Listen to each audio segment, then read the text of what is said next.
There's an important event going on now that affects many Texans, the Medicare annual enrollment period. There are a lot of factors to consider when selecting a plan that best meets the needs of your family. Tiffany Frank with Cigna Healthcare is here to tell us about this year's Medicare annual enrollment. Tiffany, so nice to meet you. Thank you so much. It's a pleasure to meet you as well. So let's start with the very basics. What is Medicare annual enrollment? So the Medicare annual enrollment period is the time during each year where folks can make changes to their Medicare Advantage plan, or what we like to call Part C. October 15th through December 7th, they're able to make changes to their benefits. And what should people look for in a plan or things they should be considering? So I would definitely say star rating, the plan rating for the plan, with 5 being the highest star rating that a plan can have. The second thing that I would say is cost associated with the plan. So what do your copays look like when you go to the doctor? What's the maximum out of pocket? What's the co-insurance? What your prescription copays are. So I would say all of the costs associated with that particular plan are very, very important.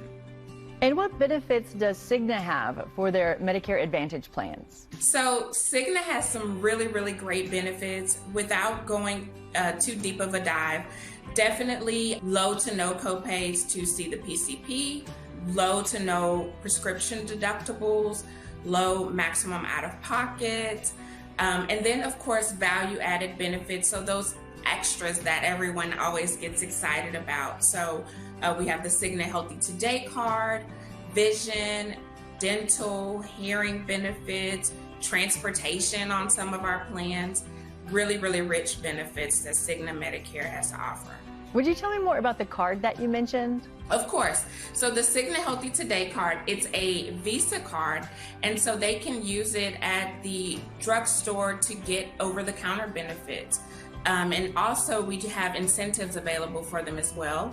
So when they complete their mammogram, they get funds loaded onto that card as well, just for doing something that they were already going to do. How neat. How important is it to consider the provider network? So the provider network is extremely important.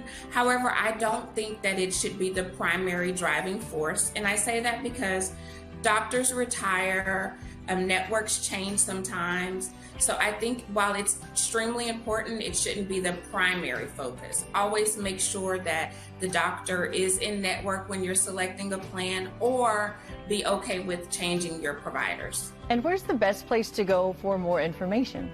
The best place to start would be working with a local contracted insurance agent. And if you don't have one, you can always enroll yourself at Cigna.com. And any final thoughts or guidance for people as they get ready to do this? So if you're already enrolled in a Medicare Advantage plan, you should have received what's called your annual notice of change, or ANOC. Make sure that you review your annual notice of change to see what will be different from this year and going into 2025 if you stay with your same plan. Tiffany, it was lovely chatting with you. Thank you for your guidance. Thank you so much. Remember, AEP is October 15th through December 7th. Thank you so much. Again, Medicare annual enrollment ends on December 7th. So now is your opportunity to make sure that you have the right coverage. Go online to CignaMedicare.com to shop and compare plans today.